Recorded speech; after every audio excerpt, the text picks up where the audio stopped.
जय हिंद मित्रांनो. तर आता जेव्हा आपण पोलीस भरतीची तयारी करत असतो तर आता सर्वांच्या मनात नक्कीच एक प्रश्न बनलाच असेल कधी ना कधी तरी आता की म्हणजे आता आयुक्तालय आणि जिल्हा पोलीस मध्ये नेमका फरक काय असतो. आपण आता जेव्हा अर्ज करायला जातो तेव्हा नेमका आता आयुक्तालयाच्या ठिकाणी अर्ज करायचा की जिल्हा पोलीसच्या ठिकाणी अर्ज करायचा, अशा प्रकारचा प्रश्न नक्कीच तुमच्या समोर येतच असेल मित्रांनो. तर आता यामध्ये डिफरन्स काय, याच्या पेमेंटमध्ये काय फरक असते, इतर भत्त्यांमध्ये काय फरक असते, ड्युट्यांमध्ये काय फरक असते, या विषयावर आपण सविस्तरपणे बोलणार आहे. त्यामुळे व्हिडिओ स्किप करू नका.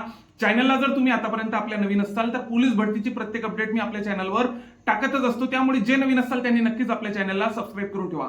तर आता मित्रांनो, याचा कसं असते, जेव्हा आपण ट्रेनिंग करून येतो तेव्हा आपल्याला जिल्हा पोलीस असो की आयुक्तालयाचं ठिकाण असतो आपल्याला 5 वर्ष हे मुख्यालयाचे काढावे लागतच असतात. तर आता हे कंपल्सरी नाही. काही काही जिल्ह्यांना, आता समजा बुलढाण्यासारखा जिल्हा, अकोल्यासारखा जिल्हा, या जिल्ह्यांना डायरेक्ट ट्रेनिंगहून आल्यानंतर काही काही मुलांना डायरेक्ट पोलीस स्टेशन पण दिल्या जात असते. त्याच्यानंतर जर बघितलं, आता पुढचा डिफरन्स जर बघितलं, आयुक्तालयाच्या ठिकाणी पण सेम तसंच आहे. काही काहींना मुख्यालयाला राहावं लागते, काही काहींना डायरेक्ट पोलीस स्टेशन पण दिले जात असते. तर आता पुढचा डिफरन्स जर बघितला आपण आता ड्युट्यांचा, आता मित्रांनो, आता ड्युट्यांचं कसं असते, जिल्हा पोलीसला आता समजा जळगाव सारख्या जिल्ह्यामध्ये 15 तालुके आहे, बुलढाण्यासारख्या ठिकाणी 13 तालुके आहे, अकोल्यासारख्या ठिकाणी 8 तालुके आहे. तर अशा जिल्हा पोलीसचा एरिया खूप मोठा असतो मित्रांनो. एकंदरीत सांगायचं झालं, जिल्हा पोलीसचा एरिया खूप मोठा असतो सिटीच्या मानाने. म्हणजे आता जर जिल्ह्यामध्ये कुठेही ड्युटी लागो आपल्याला जावं लागत असते. आपल्या जिल्ह्यामध्ये कुठं पण ड्युट्या लागत असतात जिल्हा पोलीसच्या.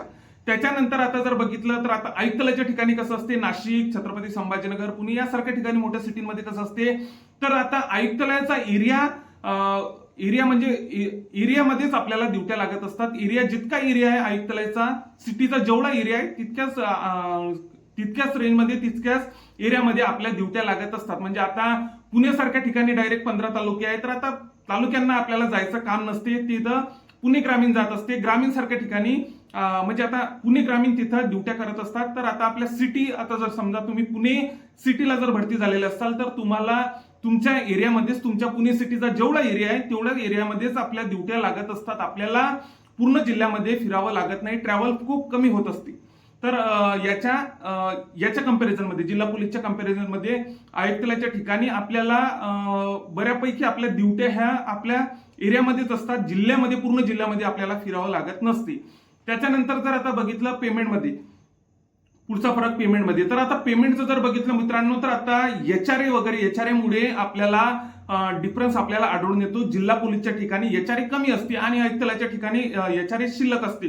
त्याच्यामुळे आपल्याला सेम बॅच जरी असली, आता एखादा मुलगा जर पुण्याला भरती झाला असेल आणि एखादा मुलगा समजा वर्धा, अकोला, वाशिम अशासारख्या जिल्ह्यामध्ये जर भरती झालेला असेल, तर आता त्यांच्या पेमेंटमध्ये सारखी बॅचच्या 3 ते 4 हजाराचा आपल्याला डिफरन्स हा नक्कीच आढळून येत असतो. तर आता समोरचा डिफरन्स जर बघितला तर आता क्यूआरटी मित्रांनो, आता जेव्हा आपण आयुक्तालयाच्या ठिकाणी, आता पुण्यासारख्या ठिकाणी जर आपण भरती झालो, तिथून जर आपण क्यूआरटीचा कोर्स केला तर आपल्याला बेसिकच्या 30% आपल्याला एक्स्ट्रा पेमेंट पुणे सारख्या ठिकाणी आपल्याला भेटत असते.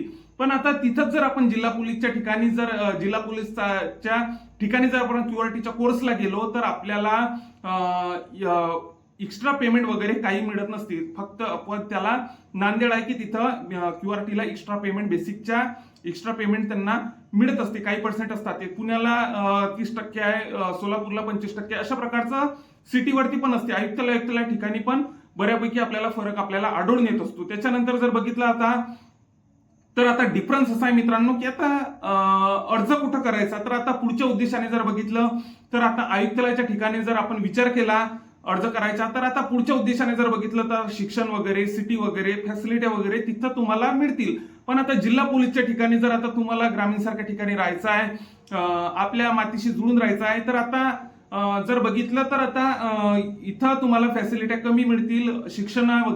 शिक्षणासाठी तुम्हाला इतर जिल्ह्यामध्ये जावं लागत असेल तरी पण आता जिल्हा पोलीस पण बेस्ट आहे, आयुक्तालय पण बेस्ट आहे मित्रांनो. दोन्ही पण बेस्ट आहे, काही सांगायची गरजच नाही. फक्त भरती होणं आपला एक उद्देश पाहिजे मित्रांनो, मग भरती कुठेही व्हा. त्याच्यानंतर आता मग ती एसआरपी असो की जिल्हा असो की आयुक्तालय असो की बँड्समॅन असो की कारागृह असो, फक्त आपला उद्देश हा भरती होणं पाहिजे मित्रांनो. आपल्याला यावेळेस भरती आपण झालंच पाहिजे इतका आपला प्रामाणिक उद्देश पाहिजे मित्रांनो, आणि तेवढी आपली प्रामाणिक मेहनत पण पाहिजे. अशा प्रकारचा डिफरन्स, एवढा काही डिफरन्स तुम्हाला आयुक्तालय आणि जिल्हा पोलीस मध्ये काही आढळत नाही मित्रांनो. तर फक्त थोडाफार पगाराचा फरक असतो, क्यूआरटीचा आपल्याला फरक आढळून येतो. त्याच्यानंतर ड्युट्यांच्या एरियाचा आपल्याला फरक आपल्याला आढळून असतो. इतर वगैरे काही एवढं काही डिफरन्स वगैरे काही नाही मित्रांनो. आणखी जर तुम्हाला काही सुचत असेल, काही डिफरन्स तुम्हाला जर वाटत असेल की हा डिफरन्स आहे, कमेंटमध्ये सांगा. नक्कीच आपण त्याच्यावरती पण बोलू. त्याच्यासोबतच आता समोर ज्या काही आता पोलीस भरतीचे अपडेट येत राहतील ते आपण आपल्या चॅनलवर टाकणारच आहे. त्यामुळे जे नवीन असताल त्यांनी नक्कीच आपल्या चॅनलला सबस्क्राईब करून ठेवा. मित्रांनो, आता आयुक्तालय आणि जिल्हा पोलीसला एवढाच डिफरन्स आहे, इतर वगैरे काही डिफरन्स नाही मित्रांनो. आणखी जर तुम्हाला काही डिफरन्स वाटत असेल तर नक्कीच कमेंट करा. जय हिंद.